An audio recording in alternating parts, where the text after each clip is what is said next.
Hi guys, this is Gail with Gail's Southern Living. Today I am going to discuss a gardening subject. I didn't have the best gardening year this year. I am in Texas Zone 8A, and in May I got hit with hail. Then we had lack of rain and extreme heat. But on top of all those three reasons, I also felt maybe I did not amend my beds well enough. So I thought if I start now in August, then when it comes around March time, my beds will be ready. So I've already started amending my tomato bed first because I didn't get one single tomato this year. But the year before, there were so many plants they were falling over. So I definitely want to get that bed ready.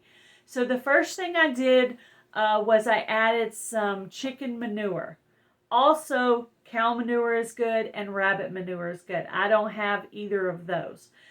Chicken manure has to sit in that area for 3 to 4 months before you can plant in it, which if I'm doing it in August and planting in approximately March, there's plenty of time. Whereas rabbit manure is a cold manure. You can put that where you want to plant something and plant in it right away. And I'm not too sure about how long it takes for cow manure. So I wrote out little cards of the different subjects I wanted to cover. Also, shredded paper is good. You want to try to get paper that is not coated with plastic. And if you're doing envelopes, you got to pull that little plastic window out of there. You definitely don't want any plastic, but I've started to shred my paper. Also, another thing is eggshells is really good. However, on eggshells, you are doing an investment for 2 to 3 years out. Okay, you're not going to get the benefits of it the very next year when you plant in it. However, if you love gardening, 2 or 3 years from now is still going to be a benefit to you because you're still going to be planting in 2 or 3 years in the same area, especially if you are buying your house and you're planning on living here for a while.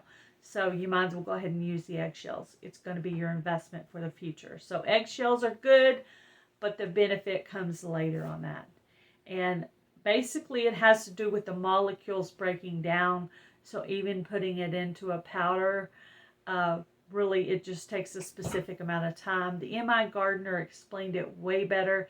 I'll try to remember to link his video on that in the description box. But I did do some research, and MI Gardener was one of the channels that I got some information from. Also, banana peels are good. I like to cut mine in about 1/2-inch little squares and then bury it in the garden. You can also use it later when your plants come up. You can make it into like a tea.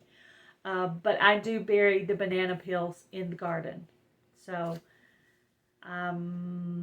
pretty sure that's putting potassium into the garden. I don't know. Anyway, also any other kind of scraps that you have, you can make a bowl in your refrigerator. You know, your squash peels, your carrot peels, whatever kind of peelings you have from vegetables, any of that stuff, your watermelon rind, whatever it is, all that, you know, stuff that kind of goes bad or whatever, you could throw that in, bury it in your garden, and that will decay over the winter and make some really good soil for you. Also, coffee and tea grounds are good. With the coffee, you can also save the coffee filter because it's paper and it's basically going to break down anyway. So I asked hubby to start putting in a bowl every morning the coffee filter. I will take it out into one area of the garden and bury it. Also, we'll be saving my tea bags because obviously the tea bag is paper and it will break down as well. So that's good for your garden. Also suggested to me in my live the other day was fish heads. Not something you think of, but you know, if we do some fishing between now and then, I will also bury them in one area of my garden. There's so many areas. I feel very overwhelmed that there are so many areas I need to amend. But I'm going to start with my tomato bed because, like I say, I did not get to enjoy any tomatoes this year, and I'm really sad about that. So, fish heads. Also, when I get completely done with all the amendments I want to do to get this bed ready for winter, which is in turn getting it ready for spring. When I get done with all of that, I will put leaves on top of it. And I will leave the leaves sitting there all throughout the winter, and they will get wet and rained on and snowed on and moisture, and they will break down. Okay, so then when it becomes springtime, I will probably put a nice layer of topsoil on top of it, on top of the leaves. But most of them hopefully will be broke down at that point. But anyway, a layer of leaves to cover the ground and protect it. So that's that. And then when you get done with the leaves and you've got everything in there that you want on it, you're going to actually water it. I know that sounds very weird that you're going to water it, but you're going to water over the top of all of it, and that just helps to break it down. So you're going to water it as if it's a plant, you know, especially until the time of when you actually start to have your own moisture outside. You know, the morning dew covering it, and the snow and the rain and the sleet and all that, which in Texas we've managed to have recently. So let's go over it. Let's go back over it. Bury your fish heads in the garden. Save your coffee and tea grounds and bury those in your garden beds. Save any kitchen scraps that you have and bury those in the garden. Save your banana peels, cut them up a little smaller and bury those in your garden. Crush up some eggshells and bury those in your garden. You'll get a benefit 2 or 3 years from now, but still definitely a benefit for the future. Shred your mail and just make sure it's not plastic coated and bury that in the garden.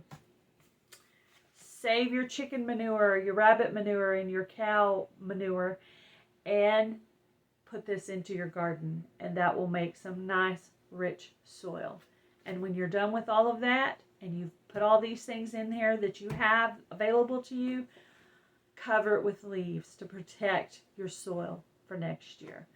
Definitely learned a lot researching this. I want to make sure I get all my beds amended. I've just started with one. I feel like there's so much more to do, but you have to start somewhere. So if anyone else has any good ideas of what I can amend my soil with now for spring in the future, something you would put on it now to let sit over the winter, if you have any ideas, please put those in the comment section. Let me know if this video was helpful for you.